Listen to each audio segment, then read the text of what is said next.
सौभाग्यवती स्त्री के लिए उस पति संसार की सबसे प्यारी वस्तु होती है। वह उसी के लिए जीती और मारती है। उसका हंसना बोलना उसी के प्रसन्न करने के लिए और उसका बनाव श्रृंगार उसी को लुभाने के लिए होता है। उसका सोहाग जीवन है और सोहाग का उठ जाना उसके जीवन का अंत है। कमलाचरण की अकाल मृत्यु वृजरानी के लिए मृत्यु से कम न थी। उसके जीवन की आशाएं और उमंगें सब मिट्टी में मिल गईं। क्या क्या अभिलाषाएं थीं और क्या हो गया। प्रति क्षण मृत कमलाचरण का चित्र उसके नेत्रों में भ्रमण करता रहता। यदि थोड़ी देर के लिए उसकी आँखें झपक जाती तो उसका स्वरूप साक्षात नेत्रों के सम्मुख आ जाता। किसी किसी समय में भौतिक त्रय तापों को किसी विशेष व्यक्ति या कुटुंब से प्रेम सा हो जाता है। कमला का शोक शांत भी न हुआ था। बाबू श्यामाचरण की बारी आई। शाखा भेदन से वृक्ष को मुरझाया हुआ न देखकर इस बार दुर्देव ने मूल ही काट डाला। रामदीन पांडे बड़ा दंभी मनुष्य था। जब तक डिप्टी साहब मझगांव में थे दबका बैठा रहा, परंतु ज्यों ही वे नगर को लौटे उसी दिन से उसने उत्पात करना आरंभ किया। सारा गांव का गांव उसका शत्रु था। जिस दृष्टि से मझगांव वालों ने होली के दिन उसे देखा, वह दृष्टि उसके हृदय में कांटे की भांति खटक रही थी। जिस मंडल में माझगांव स्थित था, उसके थानेदार साहब एक बड़े घाघ और कुशल रिश्वती थे। सहस्रों की रकम पचा जाए पर डकार तक न लें। अभियोग बनाने और प्रमाण गढ़ने में ऐसे अभ्यस्त थे कि बात चलते मनुष्य को फांस ले और वह फिर किसी के छुड़ाए न छूटे। अधिकार वर्ग उस हथकंडों से विज्ञ था, पर उनकी चतुराई और कार्यदक्षता के आगे किसी का कुछ बस न चलता था। रामदीन थानेदार साहब से मिला और अपने हृदरोग की औषधि मांगी। उसके एक सप्ताह पश्चात मझगांव में डाका पड़ गया। एक महाजन नगर से आ रहा था। रात को नंबरदार के यहाँ ठहरा। डाकुओं ने उसे लौटकर घर न जाने दिया। प्रातःकाल थानेदार साहब तहकीकात करने आए और एक ही रस्सी में सारे गांव को बांधकर ले गए। दैवात मुकदमा बाबू श्यामाचरण की इजलास में पेश हुआ। उन्हें पहले से सारा कच्चा चिट्ठा विदित था और ये थानेदार साहब बहुत दिनों से उनकी आंखों पर चढ़े हुए थे। उन्होंने ऐसी बाल की खाल निकाली कि थानेदार साहब की पोल खुल गई। 6 मास तक अभियोग चला और धूम से चला। सरकारी वकीलों ने बड़े बड़े उपाय किए, परंतु घर के भेदी से क्या छिप सकता था। फल ये हुआ कि डिप्टी साहब ने सब अभियुक्तों को बेदाग छोड़ दिया और उसी दिन सायंकाल को थानेदार साहब मुअत्तल कर दिए गए। जब डिप्टी साहब फैसला सुनाकर लौटे, एक हितचिंतक कर्मचारी ने कहा, हुजूर, थानेदार साहब से सावधान रहिएगा। आज बहुत झल्लाया हुआ था।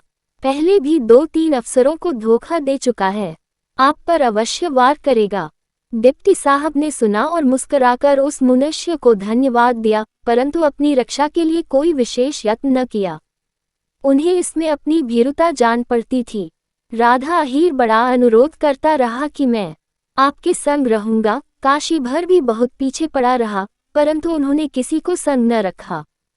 पहले ही की तरह अपना काम करते रहे। जालिम खां बात का धनी था। वह जीवन से हाथ धोकर बाबू श्यामाचरण के पीछे पड़ गया।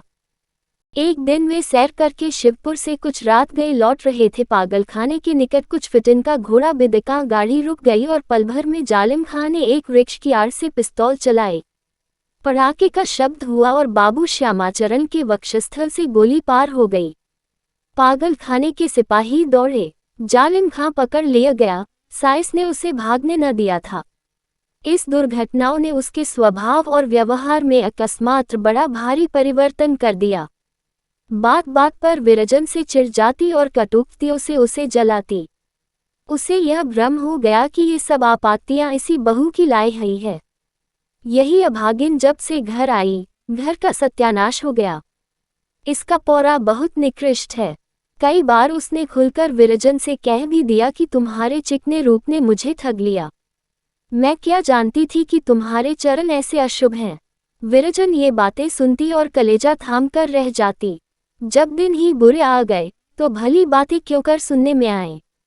यह आठों पहर का ताप उसे दुख के आंसू भी न बहाने देता। आंसू तब निकलते हैं जब कोई हितैषी हा और दुख को सुने। ताने और व्यंग्य की अग्नि से आंसू जल जाते हैं। एक दिन विरजन का चित्त बैठे बैठे घर में ऐसा घबराया कि वह तनिक देर के लिए वाटिका में चली आई। आह, इस वाटिका में कैसे कैसे आनंद के दिन बीते थे। इसका एक एक पद मरने वाले के असीम प्रेम का स्मारक था। कभी वे दिन भी थे कि इन फूलों और पत्तियों को देखकर चित्त प्रफुल्लित होता था और सुरभित वायु चित्त को पर मोदित कर देती थी। यही वह स्थल है जहाँ अनेक संध्याएं प्रेमालाप में व्यतीत हुई थीं। उस समय पुष्पों की कलियां अपने कोमल अधरों से उसका स्वागत करती थीं। पर शोक, आज उनके मस्तक झुके हुए और अधर बंद थे। क्या ये वही स्थान न था जहां अलबेली मालिन फूलों के हार गूंथती थी? पर भोली मालिन को क्या मालूम था कि इसी स्थान पर उसे अपने नेत्रे से निकले हुए मोतियों को हार गूंथने पड़ेंगे। इन्हीं विचारों में विरजन की दृष्टि उस कुंज की ओर उठ गई जहां से एक बार कमलाचरण मुस्कराता हुआ निकला था, मानो वह पत्तियों का हिलना और उसके वस्त्रे की झलक देख रही है। उससे मुख पर उसे समय मंद मंद मुस्कान सी प्रकट होती थी, जैसे गंगा में डूबते हुर्षर्य की पीली और मलिन किने का प्रतिबिंब पड़ता है। अचानक प्रेमवती ने आकर कर्णकटु शब्दों में कहा, अब आपका सैर करने का शौक हुआ है। विरजन खड़ी हो गई और रोती हुई बोली, माता, जिसे नारायण ने कुचला उसे आप क्यों कुचलती हैं? निदान प्रेमवती का चित्त वहां से ऐसा उचाट हुआ कि 1 मास के भीतर सब सामान औने पौने बेचकर मझगांव चली गई। व्रजरानी को संग न लिया। उसका मुख देखने से उसे घृणा हो गई थी। विरजन इस विस्तृत भवन में अकेली रह गई। माधवी के अतिरिक्त अब उसका कोई हितैषी न रहा। सुवामा को अपनी मुंहबोली बेटी की विपत्तियों का ऐसा ही शेख हुआ जितना अपनी बेटी का होता। कई दिन तक रोती रही और कई दिन बराबर उसे सजाने के लिए आती रही। जब विरजन अकेली रह गई तो सुवमा ने चाहा कि यह मेरे यहाँ उठाए और सुख से रहे। स्वयं कई बार बुलाने गई, पर विरजन किसी प्रकार जाने को राजी न हुई। वह सोचती थी कि ससुर को संसार से सिधारे भी 3 मास भी नहीं हुए, इतनी जल्दी यह घर सूना हो जाएगा तो लोग कहेंगे कि उनके मरते ही सास और बेहू लड़ मरी। यहाँ तक कि उसके इस हट से सुवामा का मन मोटा हो गया। मझगांव में प्रेमवती ने एक अंधेर मचा रखी थी। असामियों को कटु वजन कहती, कारिंदा के सिर पर जूती पटक दी, पटवारी को कोसा, राधा अहीर की गाय बलात् छीन ली। यहाँ की गांव वाले घबरा गए। उन्होंने बाबू राधाचरण से शिकायत की। राधाचरण ने ये समाचार सुना तो विश्वास हो गया कि अवश्य इन दुर्घटनाओं ने अम्मा की बुद्धि भ्रष्ट कर दी है। इस समय किसी प्रकार इनका मन बहलाना चाहिए। सेवती को लिखा कि तुम माताजी के पास चली जाओ और उनके संग कुछ दिन रहो। सेवती की गोद में उन दिनों एक चांद सा बालक खेल रहा था और प्राणनाथ 2 मास की छुट्टी लेकर दरभंगा से आए थे। राजा साहब के प्राइवेट सेक्रेटरी हो गए थे। ऐसे अवसर पर सेवती कैसा सकती थी। तैयारियां करते करते महीनों गुजर गए। कभी बच्चा बीमार पड़ गया, कभी सास रुष्ट हो गई, कभी साइट न बनी। निदान 6ठे महीने उसे अवकाश मिला, वह भी बड़े विपत्तियों से। परंतु प्रेमवती पर उसका आने का कुछ भी प्रभाव न पड़ा। वह उसके गले मिलकर रोई भी नहीं, उसके बच्चे की ओर आँख उठाकर भी न देखा। उस हृदय में अब ममता और प्रेम नाम मात्र को भी न रह गया।